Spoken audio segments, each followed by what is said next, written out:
Mirë të nderuar teleshikues, ne rikthehemi sërish në studio në këtë transmetim të drejt për drejt këtu në ekranin e televizionit Fox News. Vjen të mbetemi po së bashku në këndin e të ftuarit të ditës. Për gjatë minutave në vijim do të ndalemi dhe do të flasim, por do të fokusohemi në të njëjtën kohë tek të gjitha zhvillimet politike, zhvillime të nxehta politike, debate, tensione dhe akuza. Ka qenë kjo panorama 15 minutëshe e seancës sotme parlamentare. Kryetari i Partisë Demokratike Sali Berisha ka akuzuar mazhorancën se ka mobilizuar kartelet e drogës në Europë për të vjedhur votat dhe për të prekur edhe votat e diasporës. Nga ana tjetër, ky i fundit është përplasur me kryeparlamentaren Spiro Pali, e cila i ka thënë se për zotin Berisha tashmë ka përfunduar koha dhe nuk mund të prish seancën pas një rezultati humbës. Këto e shumë zhvillime të tjera do të kem mundësi të diskutoj me kolegun Almer Toske nga Timoni Pikal. Almer, të përshëndes, faleminderit që je sot në Fox News. Albi, faleminderit për ftesën. Almer, e nisi rithemelimin me një entuziazëm dhe një energji të pashtershme dhe u duk sikur do të sillte diçka ndryshe pas një grope thithse që kishte përfshirë Partinë Demokratike për shkak të pasojave dhe gabimeve të drejtuesve aktual të asaj kohe. Por sot shkon në parlament me 50 mandate. Albi, në situatën që jetojmë sot në Shqipëri, në sistemin oligarkiko kriminal politik të drejtuar nga Edi Rama, çdo kush që do ishte në vend Sali Berishës do ta kishte të vështirë të përmbyste rezultatin. Unë i mirëkuptoj dhe i kuptoj të gjithë ata të cilët shprehen që njerëzit kanë votuar kundër Sali Berishës, apo njerëzit nuk kanë pranuar Sali Berishën, apo njerëzit nuk mund të vazhdojnë ende me Sali Berishën. Janë opinione të drejta, por duhet të kuptojmë që çdo kush që do ishte në vend Sali Berishës përballë kësaj makinerie e cila ka prodhuar korrupsion, para të pista, para korrupsioni dhe ka mbështetje të pakufizuar nga bandat në çdo qark apo në çdo qytet të Shqipërisë, do ta kishte shansin zero për të sjellë përmbysjen.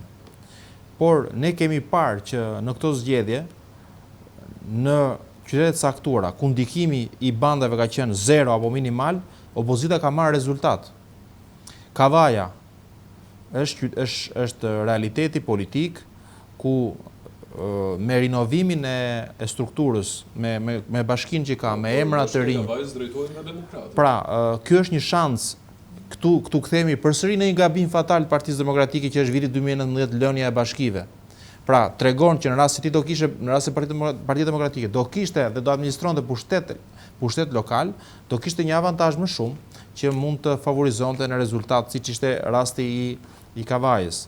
Por unë më shumë them që Kavaja mori këtë rezultat sepse Partia Socialiste në atë qytet apo në ato rrethina nuk kishte një organizim kriminal të blerjes votës. Pra nuk kishte një bandë kriminale që ne mund ta emërtojmë si grup kriminal. Sepse situata e balancuar për shkak se demokratët drejtojnë bashkinë në një farë mënyrë. Shiko, grupet kriminale asnjëherë nuk e kanë atë mbështetjen nga një bashki e caktuar. Më shumë janë të lidhura në varësi të qeverisë dhe lidhjeve që kanë me qeverinë dhe ushtrojnë aktivitetin e tyre dhe ndikimin e tyre nëpërmjet bashkëpunimit me qeverinë dhe me Ramën konkretisht. Sado që mund të kishte një mbështetje nga grupet kriminale nga bashkia e caktuar, siç është rasti i Kavajës, them që nuk do të kishin një bilans të tillë. Pra, grupet kriminale do ushtrojnë aktivitetin e tyre, por nuk do ta shihnin si fokus vetëm bashkinë. Pra, ato janë më gjerë se bashkia, ato janë deri tek qeveria, deri tek ministrat. Pra, ju po të shikoni vetëm rastin e Vorës. Blendi Gonxhe, njëri i mbështetur siç thot zoti Berisha nga xhabaftët, mori 5000 vota në Vorë. Si është e mundur? Pra, një grup kriminal i cili ushtron ndikim në terren, shkon dhe bën vota për ministrin i cili jep pushtet atij. Jep vota atij. Pra, Kavaja dhe Mirdita tregoi që në rast se në terren zotëri nuk ka banda, qeveria mundet, Edi Rama mundet. Në ato zona ku grupet kriminale në bashkëpunim me qeverinë kanë një administrim të theksuar të territorit, është e pamundur që një opozit me shumë gabime brenda të fitojë zgjedhjet. Po çfarë ndodhi pikërisht në këto zgjedhje parlamentare të 2025-s, Almer, se Pothuajse në çdo palëzjedhje që kemi kaluar të paktën 30 vitet e fundit, kontestimet e Partisë Demokratike janë të lidhura ngushtë me përfshirjen e bandave në terren për fushat elektorale, por edhe ditën e zgjedhjeve. Edhe në vitin 2021 Partia Demokratike humbi dhe tha që përfshirja e bandave çoi në këtë rezultat. Dua të kujtoj që Partia Demokratike mori diku tek 64 mandate Albi, në vitin 2021. Albi, Sali Berisha Ndërkohë të kuret në 50. do ta jap edhe këtë një opinion për këtë gjë. Sali Berisha erdhi në këto zgjedhje pas një betejë dhe një kalvari, një betejë të brendshme me njerëz të cilët ishin aty si kukullat e Edi Ramës që kishin bashkëpunuar me të, kishin përfituar ekonomikisht nga ai, tendera, pushtet, marrëdhënie dhe i bënin kashillik rrugës së Sali Berishës për të sjellë Partitë Demokratike në pushtet. Ne dim betejën e Vulës, për plasjet e brendshme, pra Partitë Demokratike nuk është se vinte në këtë betejë të 2025 si një forcë e rinovuar, si një forcë që vinte nga një normalitet politik. Filozofët dhe shkencëtarët politikë thonë që një forcë politike që të ketë qasje për pushtet, duhet minimalisht që të ketë menduar pushtetin në ekipin e vet, në strukturimin e vet 2 vjet para. Por Partia Demokratike erdhi si një trupëroj që ruani njëri tjetrin se mos dikush po i merrte një nga një grupin e vet, pra dikush mos linte rrugës. Trupëroj që ka aktualisht Partia Demokratike ajo e cila është duke dëmtuar. Sali Berisha ishte detyruar që të ruante këtë lloj njerëzish sepse ishin besnikët e tij. Unë besoj që mund t'i kishte rivendosur në fushë ndryshe, pra mund t'i kishte nxjerrur në listë të hapur. Mund t'i kishte dhënë atyre më shumë përgjegjësi për fitoren. Kjo padyshim. Shiko, në të gjithë situatë unë nuk e përjashtoj nga gabimi dhe nga faji Partisë Demokratike dhe leadershipin aktual. Ata kanë përgjegjësinë kryesore që është gabim një faj faji është gjatë kësaj fushate. E kam vënë ta them, në çdo qark të Shqipërisë janë angazhuar shumë pak deputetët e listës së mbyllur. Nuk kanë punuar. Nuk janë përfshirë. Dikush që është konstatuar edhe nga ana e disa miqve të mi apo deputetëve. Ka një gjë, unë jam, po nuk është vetëm ky shkak. Unë jam njëri që vi nga terreni, kam qenë i përfshirë në qarkun e Fierit dhe e kam parë që të gjithë deputetët, të cilët sot janë në parlament në qarkun e Fierit, në listën e mbyllur, e kanë pasur përfshirjen minimaliste. Janë të gjithë përgjegjës për humbjen. Nuk përjashtoj as Gazmend Bardhin nga përgjegjësia, pra për qarkun e Fierit, ashtu nuk përjashtoj nga përgjegjësia çdo drejtues qarku i cili ka një bilans negativ me këto zgjedhje. Por unë do të them që Edi Rama ka pasur në dorë 2 lloj mekanizmash të cilin i kanë dhënë atij pushtetin. E para është sistemi elektoral, pra në mënyrë që e kanë votuar të dyja palët. Po, pra, në sistemi elektoral që fatkeqësisht opozita e propozoi, nuk e di për çfarë arsyesh, por aty ishte një avantazh, dhe e dyta, me që përmende numrin e mandateve. Edi Rama ka marrë eksaktësisht të njëjtin numër votash si në 2021. Por cila është diferenca? Edi Rama këtë herë ka futur në lojë dhe ka kontrolluar në lojë më shumë parti të reja. Të gjithë partitë e reja janë futur dhe janë sponsorizuar nga Edi Rama dhe George Soros për të prodhuar këtë rezultat që ka Edi Rama sot, 83 mandate. Pra Adriatik Lapaj, Shabani janë njerëzit e Edi Ramës, janë njerëzit e George Sorosit. Këto kanë dëmtuar Partinë Demokratike sepse kanë përcjellë te publiku një ëndër të rrem. Pra janë shtirur sikur janë opozitar, ndërkohë ishin të kontrolluar nga Rama.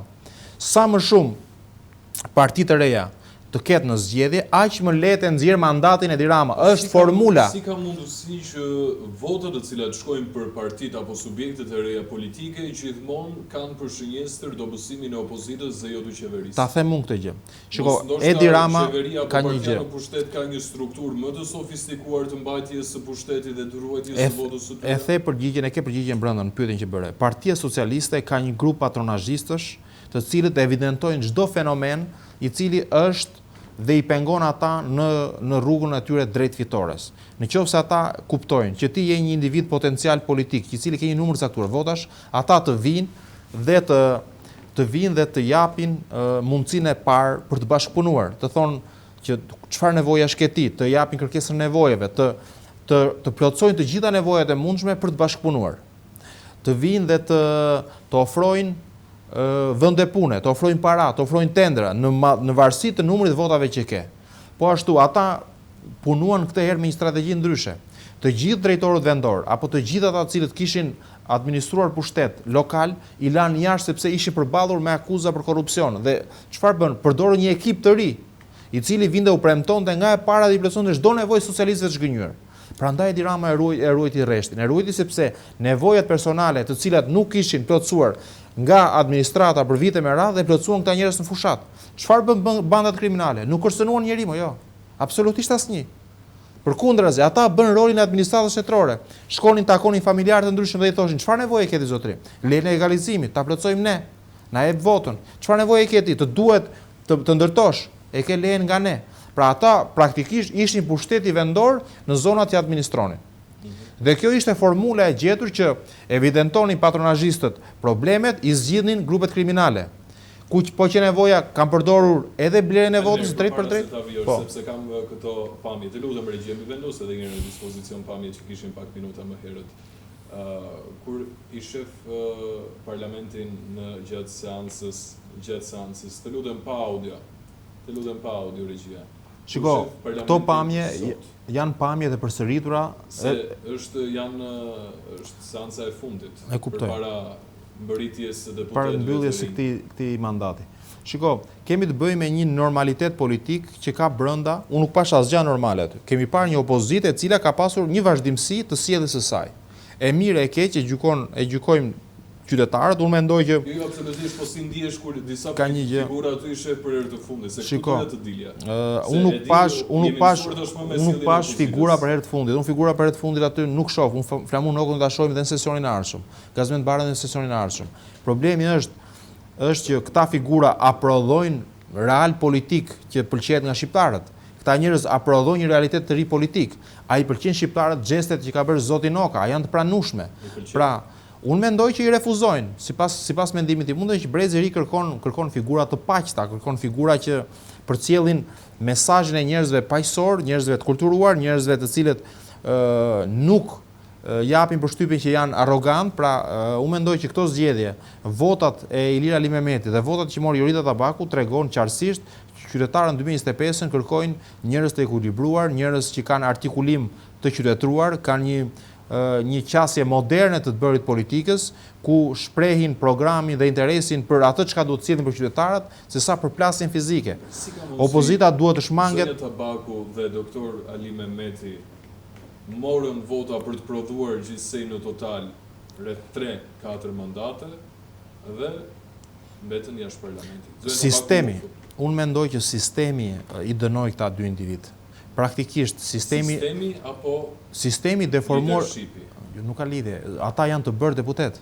Aktualisht, pavarësisht që Zoti Berisha luajti mirë, mua m'pëlqeu.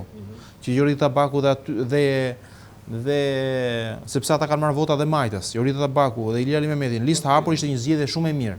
Do të kishte më shumë emra këta, më shumë emra kontributor, të cilët kishin në sondazhet para zgjedhjeve kishin një pëlqyeshmëri në nivele shumë të larta në raport me të tjerët. Por këta individ janë jashtë sistemit praktikisht Ilir Ali Mehmeti, sepse Partia Demokratike nuk arrit të plotësonte 14 mandate. Për mua ai moralisht është i bërë deputet, sepse vota tregojnë që ka vota sa për 2 mandate. Pra ka 20.000 vota. Por sistemi deformuar i votës i la ata jashtë. Në rast se do kishte një sistem më të balancuar, më të drejtë, do të 20.000 vota vetëm doktor Ali Mehmeti dhe 1900 vota një individ, nuk po ja them emrin, që është pjesë e koalicionit Partisë Demokratike dhe do të jetë në parlament. E kam parasysh për këtë thua. Bëhet fjalë për njerëzit e shpëtimit Drizit. Pra, unë mendoj që është zhvlerësim ky Almer se shiko çfarë ndodh. Po flasim unë mendoj për politikën dhe për kjo politikë 30 vjeçare e cila e ka shkatruar dhe ka copëzuar këtë vend në nyje të ndryshme që nuk po din të mblidhen më. Albi, unë ndajt njëjtin qasje me ty që politika ka bërë shumë gabime. Politika duhet prodhonte më shumë benefite pozitive për shoqërinë shqiptare, më shumë të mira materiale dhe më shumë projekte dhe pritshmëri që shumë ëndrat realizoheshin për një Shqipëri europiane, për një Shqipëri e cila pretendohet dhe duhet të jetë në nivelet e Bashkimit Evropian, por më shumë se faji opozitës në këtë vend nuk kam parë si fat keqësinë më të madhe kombëtare vendosjen e stabilokracisë të Edi Ramës nëpërmjet bashkëpunimit, trinomit, politik, biznes, krim. Ky trinom, i cili ka si koordinator dhe mbikëqyrës padron Edi Ramën është dëmi më i madh. Sepse Albi në një libër i cili është shumë i bukur, Pse bjen demokracitë, shpjegohet qartë se çfarë po ndodh në Shqipëri. Edi Rama po i zbaton të gjitha pikat që thuhet në këtë formulë, në këtë libër shumë të njohur politik. Një nga pika e parë që thuhet në libër është ndërto sistemin atë mënyrë që të gjithë bizneset të mendojnë që s'mund t'ja dalin pa ndihmën e politikës. E ka bërë, të gjithë oligarkët janë dorëzuar te ai. Zhvlefso të gjithë opinion bërësit apo opinionit njerëzit që krijojnë opinion kundra qeverisë. Pra çfarë thotë Rama? Kazan, e ka bërë. Për çast sa të mundësh opozitën, e ka arritur ta bëj. Pra formula që ka ndjekur Edi Rama është një formulë tipike e shkruar nëpërmjet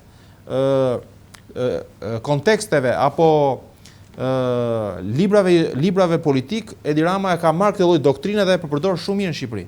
Për mua ajo që ka i shkaktuar Edi Rama Shqipërisë do ketë pasoja të rënda dhe në brezët e ardhshëm. Nuk është fakti që Edi Rama po administron një pushtet po bën disa po orienton me një lloj termi që përdor një miku im, samite dhe simite. Se dikur ka qenë termi buk dhe cirk për popullin, sot është samite dhe simite. Pra jepi buk, jepi dhe samite dhe edhe krijoi aluzione dhe iluzione sikur këtu neve jemi duke u të arsuar në Bashkimin Evropian. Pra ne jemi një realitet që është jashtë realitetit politik të jetës së përditshme të qytetarëve. Pra qytetarët sot ndodhen në një vështirësi ekonomike, në një vështirësi absolute të përditshmërisë tyre, çka i bën ata dyshues mbi të ardhmen e tyre. Prandaj zgjedhin rrugën e largimit. Por këtu ka përgjegjësi dhe opozita. Por unë përgjegjësi më të madhe në këtë rast ja vë mazhorancës dhe kësaj mazhorance Edi Ramës, i cili kontrollon gjyqësorin, kontrollon SPAK-un, kontrollon sa më shumë element të mundshëm të cilët janë faktor në këtë vend. Ai nuk lejon absolutisht asnjë faktor opozitar që ai ta ketë jashtë kontrollit të tij. Pra njerëz me ndikim në terren, bizneset e mëdha, faktorë të rëndësishëm i blen. Pra ka këtë lloj metode që i ble që nëse ata dhe refuzojnë dhe blerjen, Rama atyre i tregon dhe rrugën tjetër, presionit e Kërbaçin. Fakti që ajo që po shohim sot me Ilir Metën. Pra një njeri i cili është sot vuar në qeli pas një rrëmbimi anti-njerëzor, më thënë anti-njerëzor, të dhunshëm, që s'mund të ndodhte presidentin e Republikës. Dhe tradhtia që i ka bërë Edi Rama duke i bler njerëzit nga brenda, si Brahim Llarët, Eriol dhe Endrit Brahim Llari, dy tradhtarët që ishin pranë Ilir Metës, që punuan për të futur Ilir Metën në burg. Praktikisht Ilir Meta s'ka bërë asnjë vepër penale, por Brahim Llarët firmosën lobingun dhe fajin po e vuan Ilir Meta. Por ndërkohë kush janë fajtorët e vërtet aty? Janë njerëzit që sot po i shërbejnë Edi Ramës. Pra, është zëni Kryemadhi. Kryemadhi është patjetër është kryesorja, është koka që administron tradhtinë që është bërë ndaj Ilir Metës. Janë njerëzit e Monika Kryemadhi këto që tradhtuan Ilir Metën. Pra Ilir Meta po vuan sot padrejtisht një dënim, edhe pse në opinionin publik shqiptarët mbas e kanë një qasje dyshuese apo mospranimi ndaj Ilir Metës, është drejt atyre. Por Ilir Meta sot po tregon qartësisht kur pushtetit e do në burg, edhe padrejtisht, dhe jashtë skenës politike, e tregon rasti Meta. Kur pushtetit shkon edhe të tradhton, të blet gjithë njerëzit brenda partisë, siç ndodhi me rastin e partisë së Ilir Metës, pra Partisë Lirisë, ku shumë element u blen dhe tradhton Ilir Metën duke çuar atë në burg, tregon se çfarë të bën ky lloj pushteti i cili kërkon të qëndrojë në karrike me çdo kusht, duke shtypur kundërshtarin. Dinte zoti Meta që kishte tradhtar rreth vetes. Ilir Meta nuk mund ta besonte që do arrestohej në këtë mënyrë kur nuk kishte firmosur asgjë. Praktikisht lobimin për të cilët akuzohet Ilir Meta sot e ka firmosur Endrit Brahim Llari, që unë mendoj shumë shpejt dhe ky do arrestohet. Por praktikisht i duhet jashtë Edi Ramës sepse po i kryen shërbimin, po gëzon ato benefitet e tradhtarit, të cilin Rama do ta gëzoj shumë shpejt, do të japë një pozicion publik, ndërkohë që do përballet edhe ky me drejtësinë. Pra jam duke thënë që pushteti i cili buron nga vota e qytetarëve, pra nga vota e korruptuar e qytetarëve, nga vota e diktuar e qytetarëve, përmjet ndihmës së bandave kriminale, prodhon një lloj arrogancë që shkon deri të shtypësh në mënyrë të padrejtë kundërshtarin politik. Pra, nëse dikush bëhet rrezik për Edi Ramën, e çon në burg, sepse i ka kontroll SPAK-un. Pra, neve do shohim sot. Pse them unë që ka kontroll SPAK-un? Struktura e posaçme e ngritur nga SPAK-u para zgjedhjeve na doli një dështim absolut që nuk tregoi asnjë rezultat konkret për krimin zgjedhore. Nuk kemi të arrestuar, nuk kemi as njerëz të proceduar, por kemi thjesht një strukturë e cila shkoi sa përsye faqen terren dhe nuk bëri detyrën që duhej bërë. Dhe këtu u ngret disa pyetje që sot duhet t'i dëgjojë çdo shqiptar. Pyetja e parë është: a është Altin Dumani ende njeri i besuar i amerikanëve apo është njeri i Edi Ramës? Ky është një dyshim i fortë që un kam. Me këtë që tregoi Spaku, më lë të kuptoj dhe dyshoj që Altin Dumani është njeri që mund të kontrollohet nga Edi Rama. Apo e pengon Edi Rama sot Altin Dumanin apo Spakun të kryej arrestime të bujshme? Kush janë individët që pengojnë dhe diktojnë arrestimet e mëdha, pra të profileve të larta politike pranë Edi Ramës dhe të cilët i diktojnë dhe e pengojnë Spakun të arrestojë këta individ, si rasti Belinda Ballukut, dhe të shkojnë në nivele arrestimeve dytësore? Pra, unë e di shumë mirë se çfarë është Spaku, është një institucion i mbështetur nga amerikanët, i mbështetur nga europianët, por i kontrolluar nga Edi Rama dhe njerëzit pranë tij. Për sa kohë sot Spaku nuk kreu dhe nuk ndaloi element të rëndësishëm politik para zgjedhjeve si Belinda Balluku, Taulant Balla apo njerëz me influencë dhe pretendon që do t'i arrestojë tani pas zgjedhjeve, kuptohet qartësisht që Spaku është një institucion që nuk është në nivelin që pretendohet, të cilën i është besuar dhe është krijuar ideja që ky ka pritshmëri për të ndëshkuar krimin dhe korrupsionin në këtë vend. Sot neve jemi para një realiteti të tillë ku dyshimet e një qeverie absolute, e cila po kontrollon çdo gjë, i bën shqiptarët që të mendojnë si alternativë vetëm largimin. Dhe duhet të rikthehem pak edhe tek pjesa e asaj çka po përcillet kohët e fundit. Unë t'i them një gjë, që Edi Rama sa do të përpiqet që të mbaj pushtet, nuk mund ta mbaj më gjatë, edhe pse ka fituar 83 mandate nëpërmjet blerjes votës apo kontrollit përmjet bandave. Ne kemi parë dy mesazhe të qarta nga Shtetet e Bashkuara të Amerikës, nga ambasada amerikane, të cilat janë aktivizuar tashmë.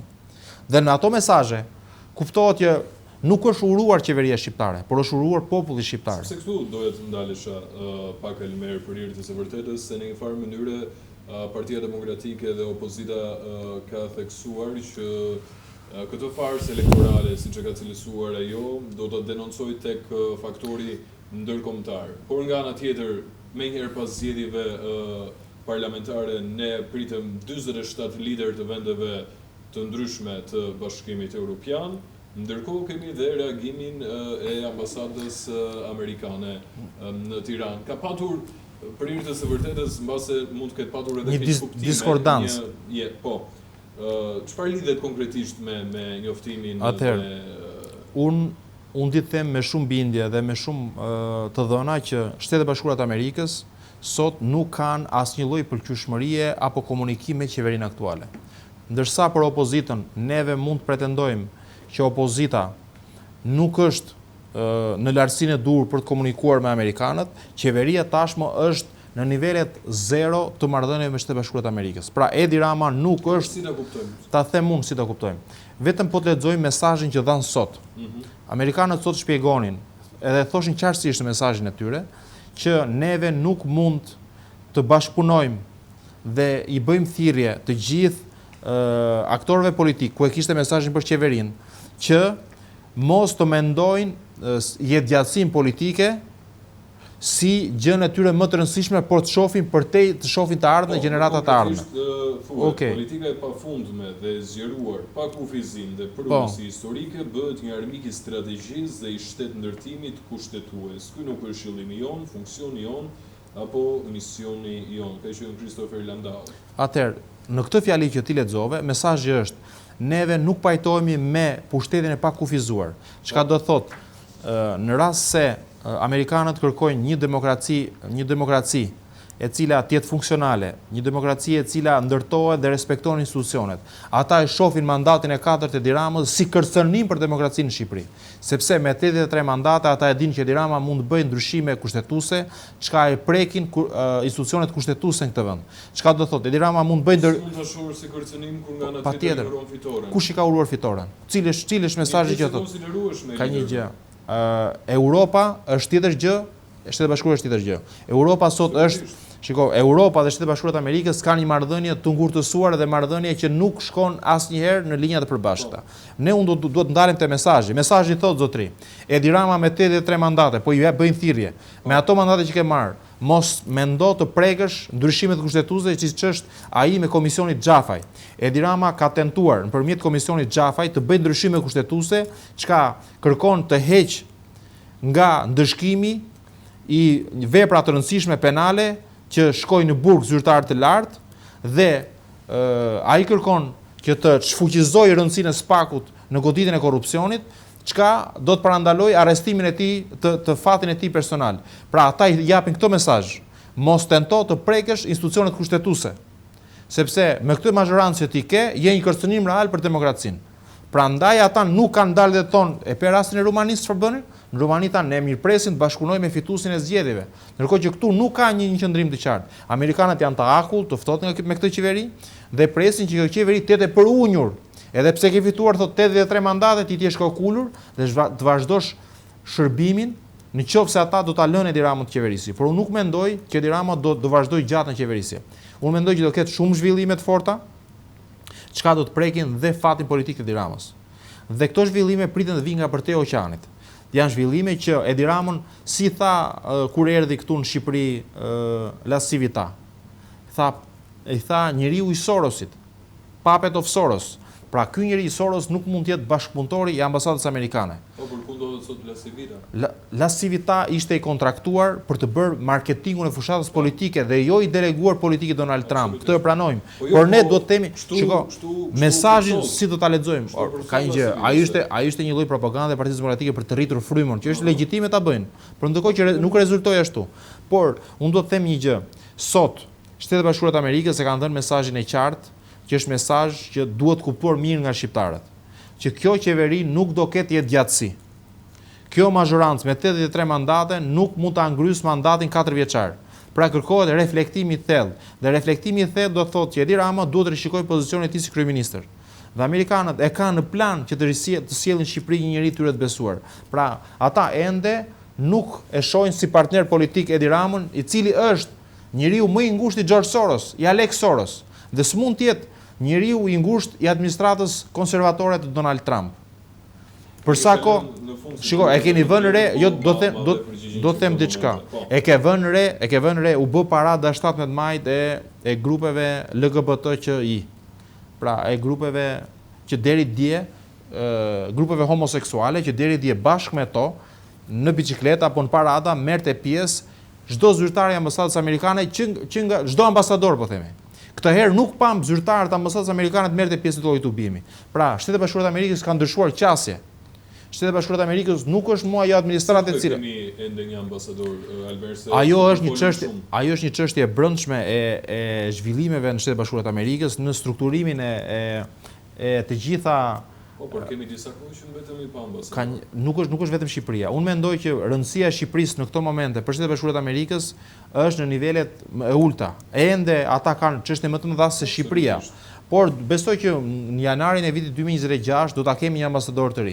Edhe pse lobohet shumë nga qeveria që mos ketë ambasador dhe këtu të vendojë se të administrojë kjo stabilokracia, unë mendoj që amerikanët e dinë shumë mirë se si është fituar pushteti nga Edi Rama në këto zgjedhje dhe kurse si një shtet i cili promovon demokracinë nuk mund ta pranojë që të qeveriset nga një lloj qeverie e cila administron pushtet përmjet korrupsionit dhe krimit. Ju e keni parë çfarë ka ndodhur para zgjedhjeve. Të gjitha institucionet në varësi të qeverisë, por që janë të rëndësishme për sigurinë kombëtare, për marrëvajtjen e rendit dhe sigurisë dhe drejtësisë, janë në kontakte me administratën Trump. Çka do thotë? Ktu kishim Icitapin, i cili është bashkëpunuesi i policisë shtetit, patën një lloj takimi. Ktu kishim Dean që falenderoi dhe kërkoi publikisht mbështetje nga qytetarët që denonconin trafikun e kokainës dhe heroinës. Pra Dea në përshëndetje aksionin e fundit të policisë me antimafien italiane për arrestimin e grupit Troplini. Po ashtu neve pam takimet që patëm me zyrtarë të lartë të SPAK-ut, që ata shprehen edhe një herë mbështetjen e tyre. Në të gjitha këto lloj organizmash të rëndësishme shtetëror, patëm një qasje bashkëpunimi. Ku po ngec gjëja? Nuk ka sot një komunikim politik. Pra, Departamenti i Shtetit nuk po uron qeverinë. Departamenti i Shtetit po qëndron larg Edi Ramës. Dhe kjo ka ardhur pas Kovendës Myniut, ku në Myny Edi Rama u përzu nga G.D. Vance dhe nuk u lejua që të merrte pjesë në një darkë të rëndësishme. Pra Edi Rama nuk është njeriu amerikanëve, por këtu nuk mund të themi që opozita i ka grur gjërat me Shtetet Bashkuara të Amerikës. Edhe opozita çalon. Prandaj përpjekja më e madhe e opozitës në këto momente është që të formulojë një draft të plot, i cili përmban brenda të gjitha manipulimet në zgjedhje dhe të rris bashkëpunimin dhe të kërkoj një bashkëpunim më të shpejt me administratën Trump për të treguar se çfarë masakre zgjedhore ka ndodhur në Shqipëri. Kjo është e vetmja shpresë që Shtetet Bashkuara të Amerikës të japin të drejtë legjitime kësaj opozite. Në rast se kjo nuk ndodh, unë mendoj që do ketë një lloj penaliteti për një kohë të caktuar për opozitën, por duhet mendohet dhe opozita duhet përgatitet për zgjedhjet e reja që mund të vinë shumë shpejt. Mund të jetë zgjedhjet për Bashkinë e Tiranës, mund të jenë zgjedhje të përgjithshme në rast se Edi Rama nuk do të bindet urdhrave apo direktiveve të reja që ka në plan administrata Trump për Shqipërinë. Pra, jetojmë në një situatë të mjegullt, të paqartë politike në Shqipëri, çka faktori amerikan po e dikton me këtë lloj abstenimi politik ndaj qeverisë, me këtë lloj indiference, me këtë lloj neutraliteti dhe me këtë lloj ftofësie në raportet me qeverinë. Nëse kujtonin 2021-shin, Departamenti i Shtetit uroi drejt për drejt Edi Ramën, uroi dhe Lulzim Bashën, sepse ishte ortaku. Pra ishte administrata e Soros, uroi dy njerëz të Sorosit. Këtë herë nuk ka urim për qeverinë. Pse nuk ka urim? Sepse Edi Rama praktikisht për mendimin tim është non grata në Amerikë. Unë i pyet e kam që ta dëgjojnë gjithë shqiptarët, e kalon dot Edi Rama oqeanin? Ata nuk e lejojnë që ai të futet në Shtetet Bashkuara të Amerikës, sepse nuk është partneri zyrtar i tyre. Opozita duhet të ringrihet në nivelin e duhur që të pranohet nga Shtetet Bashkuara të Amerikës në mënyrë që të bëhet alternativë qeverisë, sepse për Edi Ramën ata e shohin të zhbër politikisht. Por duhet një opozitë në nivelet e duhura dhe pritshmëritë e amerikanëve që gjërat të ndryshojnë në Shqipëri, sepse fatkesia dhe rreziku për një shpopullim të dytë, rreziku për një fatkesi kombëtare dhe varfëri të shtuar është gjithmonë evident dhe i pranishëm në jetën e përditshme të shqiptarëve. Faleminderit shumë që ishe sot në Faksion Zelmer. Faleminderit për ftesën, Albi. Kemi zhvillime shumë të rëndësishme përpara dhe të kemi kohë për të diskutuar dhe për të analizuar të gjitha. Unë të premtoj që do kemi një verë të nxehtë dhe me shumë zhvillime. Pra nuk do bëjmë pushime. Praktikisht kështu pritet. Faleminderit. Faleminderit për ftesën. Ne shkëputemi në publicitet.